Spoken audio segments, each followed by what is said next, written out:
So far, the only remaining undefeated Pac-12 teams are USC and UCLA, the teams that ignited all the conference realignment talk this summer. Is that a problem for the Pac-12? Let's go. Locked On Pac-12, your daily podcast on the Pac-12 Conference. It's the Locked On Podcast Network, your team every day.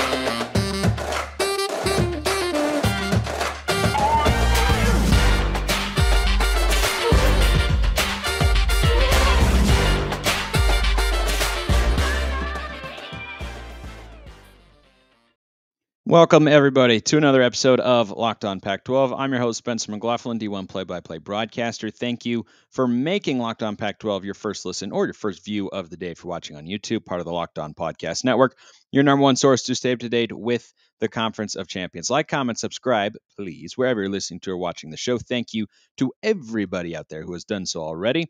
Today's episode is brought to you by BetOnline. BetOnline has covered this season with more props, odds, and lines than ever before. BetOnline, where the game starts. I got an interesting question the other day, and you too can get a question answered here on the show. Whatever team you want to ask about or about the conference writ large, by all means, you can hop in the YouTube comments. I monitor those daily. You can also DM me at smalls_55 or at LO_Pac12 on Twitter, which is what Kinda Deep Threat with two T's did. Kinda Deep Threat. Sounds like me as a wide receiver in middle school. Kinda deep threat, but not really because I got no speed. Here's the question that he asks, and this is a really interesting one. What would be a worse storyline for the Pac-12 going into the summer? USC winning the Pac-12 in year one of Lincoln Riley. It would provide talking heads ammo to say just how weak of a position the Pac-12 was in. It would also stamp USC as Transfer U and NILU. I think they've already got that label, gaining more traction with transfers and elite high school recruits, leading to a bigger competition gap in the Pac-12 heading into the 2023 season. Or would it be worse if Oregon won the Pac-12 after getting demolished by Georgia? All summer, the narrative will turn into how large the gap is between the Pac-12 champ versus the other Power 4 conference champs, and how the conference as a whole is light years from the SEC. Thank you for reading my question. Fight on. Okay, lot to break down in there. First of all, the success of USC and UCLA this year as well. And at this point in time, with a showdown with Utah looming, they're worthy of putting into this conversation, the both of them, since both will be departing for the Big Ten in a couple of years. I think on the one hand, there is a negative perception element to having two of the best teams in the conference this year. There are 5 Pac-12 schools ranked, which is a great place for the conference to be. It's less ideal if you're George Kliavkoff that 2 of them aren't going to be around in a couple of years. And Chip Kelly seems to finally have UCLA as at least a consistently competitive team, and he's only going to get that for a couple of years. And Lincoln Riley's turned USC around instantaneously, and that, of course, is going to the Big Ten as well. There is a little bit of that negative perception, but here's where it can help the Pac-12. If UCLA and USC, and how much it weighs this way versus that way, it's kind of hard to say, but this is the way I see it. If you have USC and UCLA be good and be Pac-12 contenders this year and next year in their last 2 years in the conference, if you're able to keep the Pac-10 together, the remaining schools that have not yet opted for conference realignment, though you never know, that could change at any time, what you have in UCLA and USC essentially for the remaining Pac-10 schools as you try to brand the conference and keep its legitimacy going forward as best you can is an opportunity for what essentially amount to non-conference wins. Because if UCLA, let's say they win 9 or 10 games this year, and USC wins 10 or 11 games this year when you're factoring in bowl season as well, then going into next year, they should both be good teams with high expectations, though UCLA maybe a little less so because they won't have DTR for the first time since, I think, 2007. So what you would have is if Utah and Oregon and Washington or Washington State or anyone else who's remaining gets wins against those programs, then it helps a little bit, right? I'm not saying as much as it would if they had never left at all, of course. I don't think you can recoup that sort of legitimacy from a football perspective or basketball or just general perception. But I don't think it counts for nothing that if USC and UCLA are really good in the next couple of years, but they don't win the Pac-12 either year, I think that's a great place for the Pac-12 to be. It's maybe the best case scenario for the Pac-12 is you have those schools be good and you have them be nationally relevant, but if they're not good enough in those seasons to win the conference, then you can look around at other programs that you're thinking of adding or talking to TV networks and say, yeah, these schools are leaving, but we still have some really strong football brands here because look, Oregon won it this year, Utah won it this year, Washington won it this year, whatever the case may be. So that's a fascinating dynamic to follow going forward. And of course, I'll keep talking about USC and UCLA as long as they're in the Pac-12 here on the show. With regards to the comment, it would stamp USC as transfer U and NILU. I don't know how they didn't have that label already. I don't think that's changing a whole lot. And the widening competition gap when it comes to recruiting, that was already taking place with USC. It was already there. Once you inserted Lincoln Riley into that equation, whatever was happening on the field, yeah, it has an impact. But Lincoln Riley knows how to recruit. Now he's at USC. He's in Los Angeles. He was always going to be able to bring in more talent than any other program in the Pac-12. That was already the case. Whether or not he could do it on both sides of the ball, I think that kind of remains to be seen because you have Dan Lanning up at Oregon. You figure he'll be able to attract more high-level defensive recruits. But USC is going to have the most offensive talent in the conference. If they don't already at the skill positions, then certainly they would probably next year or in the coming years had they decided to stay. But on the other portion of your question here, would it be bad for Oregon to win the Pac-12 seeing how they performed against Georgia? No. I think if you're George Kliavkoff, you want anyone to win the Pac-12 that isn't USC or UCLA. Having them good helps, like I mentioned. But if Oregon wins the Pac-12, and teams at the end of the year are generally better than they were at the start of the year, but that can apply to Georgia too. Even though they've stumbled a little in the last couple of weeks, they're still a really, really good football team. Nobody plays 12 perfect weeks of college football. That's a complete and utter myth. That does not happen for any team in any season. Teams go undefeated, but they have close games, or they have weeks where they don't play well, they underperform, whatever the case may be. I'm on the train that Georgia's still a really good football team. But anyway, if Oregon wins the Pac-12, then what you would have if you're George Kliavkoff is probably the most recognizable national brand in Oregon. Utah and Washington are certainly in that conversation as well, but you'd have them as your conference champion. And then if Utah were to win it this year or next year and Oregon the other year, and you're able to keep them in the Pac-10, well, then the perception of who you're losing is not quite as damaged as it would have been if UCLA or USC wins the conference this year or next year. So I don't think it's that much of, I don't think it's a downside at all from a conference perspective if Oregon wins the Pac-12, because the question that kind of Deep Threat is posing here is, well, isn't that just going to highlight the gap between, the SEC and the difference between the Pac-12 champ and the other four conference champs? The gap between the conferences that are not named the SEC and the Pac-12 can be closed much more easily than the Pac-12 and the SEC, because we've seen Pac-12 teams beat a Big Ten, an ACC, a Big 12 opponent before. That has happened, but the SEC is seen as the best conference in the country because it consistently is. And so if Oregon were to win the Pac-12, or even Florida, for instance, and teams look at that and say, well, look how they performed against the SEC. That's not radically shifting the perception of the Pac-12, because we already have that feeling. That's why those non-conference games are important, why we pay attention to them. But that perception and general understanding, whether it's amongst fans and media members on the West Coast, in the South, or on the East Coast, or anywhere in between, it already exists because the difference between the SEC and the Pac-12 is already so stark. And is it harder to close that gap without a Lincoln Riley-led USC? Yes, it absolutely is. But does it change how the conference, I think, is viewed, or what the credibility of the football league and the Pac-12 is nationally if you have one of those teams win?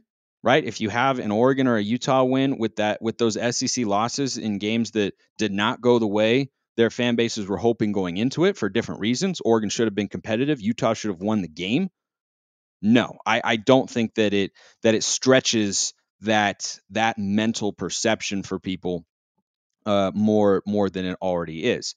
I think I got to every component in your question there. I just wanted to double check, but keep them coming. I love mailbag questions, and that is a really, really interesting one. So thank you, Kinda Deep Threat, and thank you to Nissan for being the newest sponsor here at the Locked On Network. They're creating a new segment here at the Locked On Network, Thrilling Moments, where we highlight the most exciting play from across the Pac-12 or throughout the last several years, even perhaps, but we'll be doing it on a weekly basis. This week's thrilling moment comes from UCLA's quarterback. Dorian Thompson-Robinson had two plays that count for our Nissan thrilling moment of the week, both using his legs, of course, something he is prolific at doing.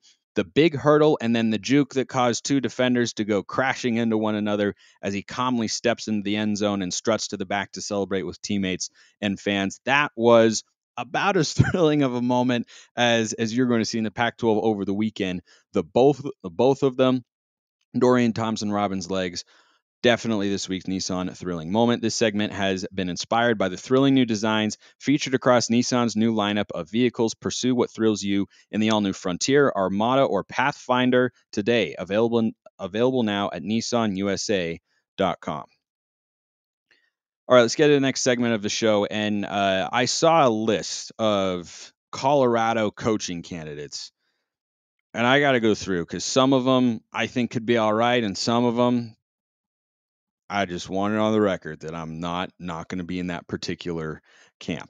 If you want to ask a question about this, any of you Buff fans out there, go back to the start of the show. A lot of ways to get a question answered, talking about Colorado, which is now looking for a new football coach. So I was looking at a piece on Buffalo's Wire at USA Today, and they were listing potential coaching candidates. And this was, I think, just prior to Paul Chryst getting fired at Wisconsin. That's my top choice for Colorado.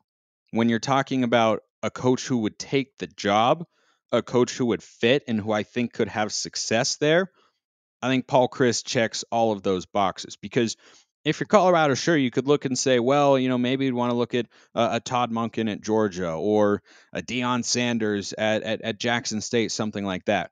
Yeah, you might take either of those guys, but would they go to Colorado? That's a different question. So let's go through this list. Paul Chryst is my number one guy for the Colorado job.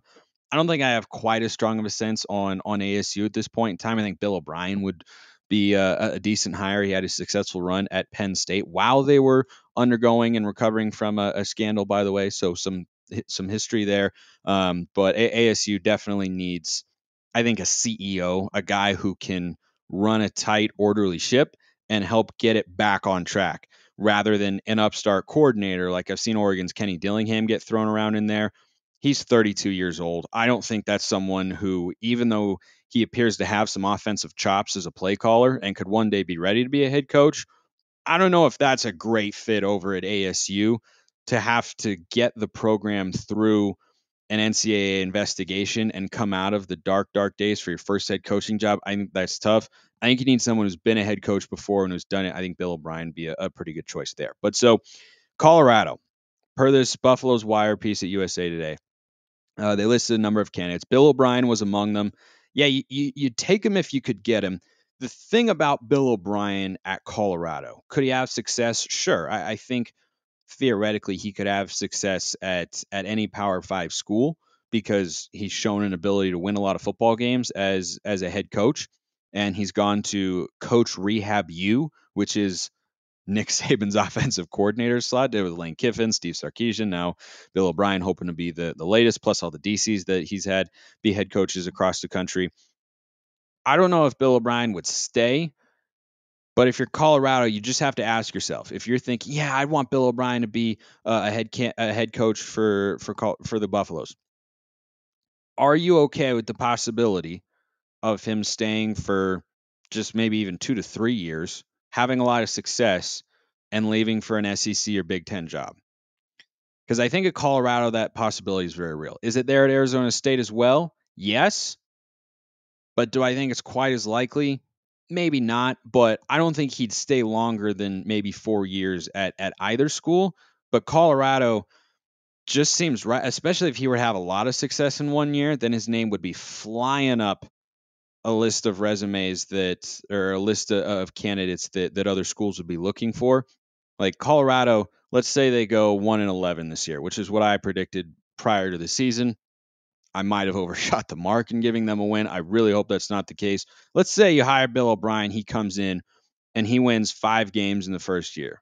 That's a dramatic 1-year turnaround, and programs take notice of that.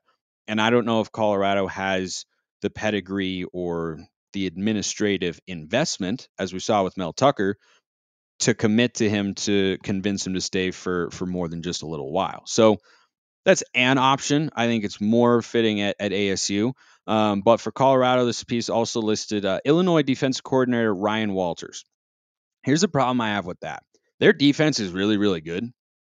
Their defense at Illinois, I think statistically is like the best in the country for scoring defense. They just went in and smacked Wisconsin. He's a big reason why. So I understand why he's a candidate there. But Colorado's offense can't do anything at all. And that's been what has held them back the last couple of years. The defense hasn't been stellar. I'm not arguing that point, but it kind of feels like they need to go with someone who could come in and just score some points and at least get them excited about something, right? I mean, look at Arizona and Jed Fish. They lose that game at Cal last week, 49-31.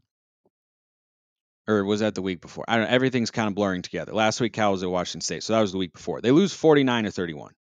When you're rebuilding a program, if you lose 49-31, you've got things to be optimistic about because you put up 31 points on a good defensive coach in Justin Wilcox. Arizona's defense still has a long way to go, but people buy into a rebuild quicker when they see results on the offensive side because a bad offense is a lot harder to watch than a bad defense. That's my hesitation there with Ryan Walters. He, I believe, played at Colorado, so that's certainly why his name gets thrown around. And homecoming hires, sometimes they work. Jim Harbaugh at Michigan, Jonathan Smith at Oregon State. Sometimes they're Scott Frost at Nebraska, or the early returns for Mario Cristobal at Miami, though I think he'll be fine. There's an added level of pressure when you're coaching at your alma mater that sometimes coaches aren't able to get over the hump for. Another one, Air Force head coach Troy Calhoun. Runs the triple option. He'd have to make that jump from you can't run that at the Power 5 level. It works for the military schools. I get it. But at the Power 5 level, it's just not going to work because you have too good of athletes on the other side, no matter what conference you're in. So he'd have to make that jump. I'm not crazy about that because I don't want the head coach learning how to institute a new offensive philosophy while he's transitioning your program, hopefully to brighter pastures. Not the worst hire because he has won a lot of football games there, but I don't necessarily love that. Marcus Arroyo got thrown out in there. The UNLV head coach, former Oregon offensive coordinator. No, not a place that you should be going. I think if you're Colorado, you got to be aiming higher there. North Dakota State head coach Matt Entz. That is the Alabama of FCS football. For those of you who don't know, he's won something like 5-4. He's won a lot of national championships at the FCS level. They are absolutely dominant. To me, what that shows is he for sure has in-game coaching chops. He knows what to do there. I like someone who's been a head coach before for this Colorado situation. So that on that front, I don't hate it. But the thing is, at North Dakota State, you kind of have it made in that sense. He didn't take over as a head coach at a time when they were down, right? He's had a lot of success, and he deserves credit for that. And could you do a lot worse than that hire? Yeah, I think so. But ideally, you'd want to look at someone, if you're Colorado, who has experience rebuilding a program And Entz has done a lot of really good things in North Dakota State. I don't know if he's ready for that. That's a big leap to make. There's a couple more candidates that I want to get to that have been thrown out for this Colorado job, and you could potentially bet who that candidate may eventually, or who may turn into the next head coach, go from candidate to coach. You could do that using BetOnline, your number one source for football betting info this season. Find all the latest player developments, team matchups, news, podcasts, and in-depth articles and analysis on every game you can find. And as always, BetOnline remains your continued source for all your sport wagering information with live betting and up-to-the-minute scores for every sport out there. The fastest and easiest way to check in on all your favorite games and events, including Major League Baseball, Go Mariners, MMA, boxing, and my personal favorite, golf. Head to betonline.net or use your mobile device to learn more. BetOnline, where the game starts. So continuing with this list of Colorado coaches, or potential Colorado coaches, I should say, that Buffalo's Wire at USA Today threw out there. Georgia offensive coordinator Todd Monkin. That's an intriguing hire. Of all the names I've gone through on this list, that is an intriguing hire to me. Now, Colorado fans probably going to have some PTSD hiring a Georgia coordinator because the last time they did that, it was Mel Tucker. And I don't need to go down that rabbit hole once again. But that's a guy who's done a lot of good things offensively and has made Stetson Bennett into a national championship winning quarterback. And he was a walk-on.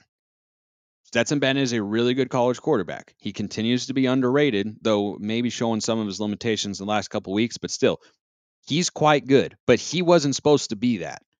And he has become that. You got to credit the offensive coordinator in that sense. That's an intriguing hire. Here's a name that gets thrown out a lot, Eric Bieniemy.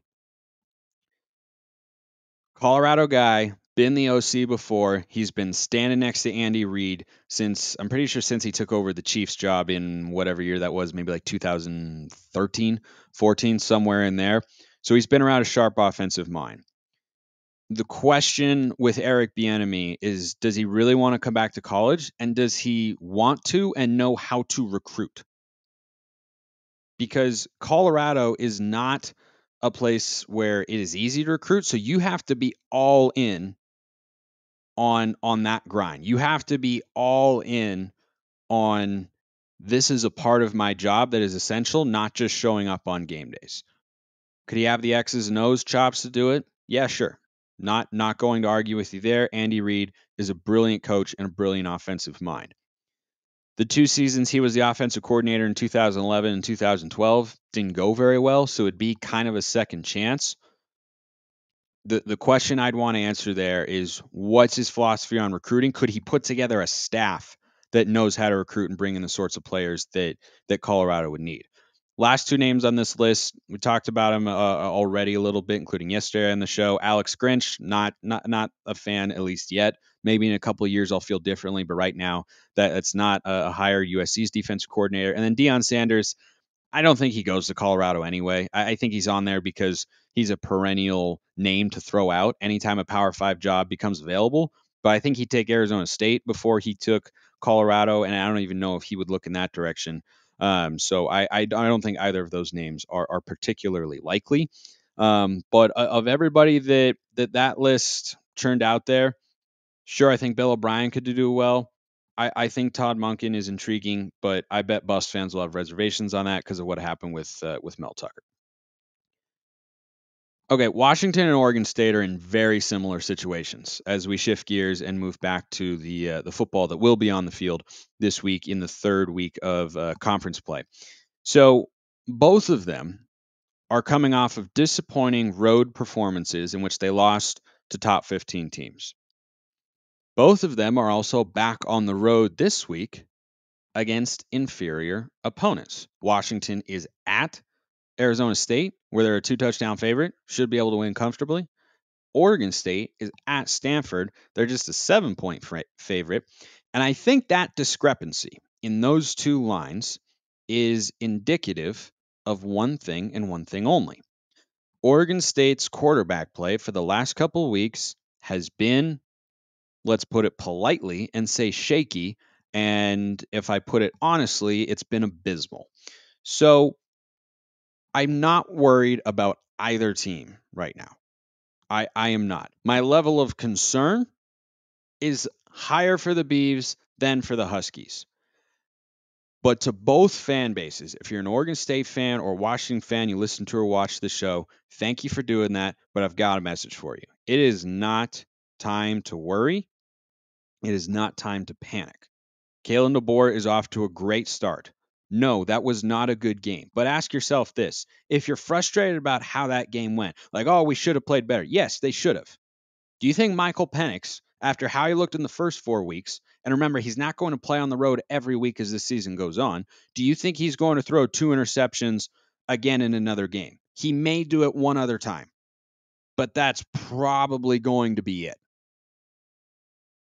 Oregon State has a higher level of concern because of the quarterback situation. But Washington, Michael Penix is still healthy. He had a bad game.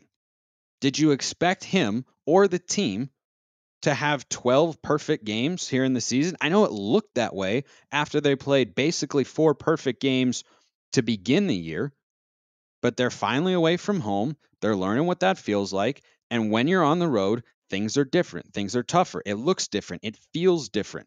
You warm up differently because your schedule is not what it has been the previous month when Washington played their first 4 games at home. They were not going to go 12-0. The defense was not going to be lights out every week, and Chip Kelly and UCLA know how to score a lot of points. It's one of the best offenses in the Pac-12 for the last couple of seasons. Like, yes, the defense has areas to improve upon. But do you not think that this coaching staff can make adjustments? Do you not think they can make improvements, that they can get better?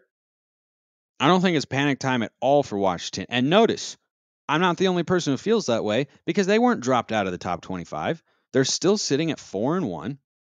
They're 1-1 in conference play. They should be 2-1 after this week's game on the road in Tempe against the Sun Devils, who are just down in every which way.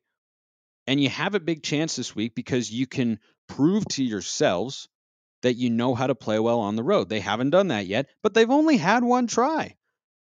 And remember, this Washington team was 4-8 a year ago. And Kalen DeBoer, the rebuild is well underway. I mean, they've all but arrived as a team to contend with in the Pac-12. And yeah, they got a little bit of a wake-up call at UCLA. But UCLA is also a good team. We thought they would be coming into the year, and they're off to a good start. Wasn't a perfect start through the first 3 games, but UCLA played very well. They were at home, and if that game is in Seattle, it's probably a different story. So Washington's defense can make adjustments, can get better. I don't think Penix is going to throw 2 interceptions on consecutive drives. I'm pretty sure it was, or 2 and 3 possessions, whatever the case was there in that first half. I don't think that's going to happen again because I watched him shred 4 opponents in a row to begin the season. So one bad week, not time for concern. Oregon State, brutal schedule. That's if Beaver fans are upset that they had to play USC and then at Utah, you got every right to be. You got every right to be. That's a brutal scheduling break. If you'd played USC at home and then gotten to play Stanford before going at Utah, it might have been a different story.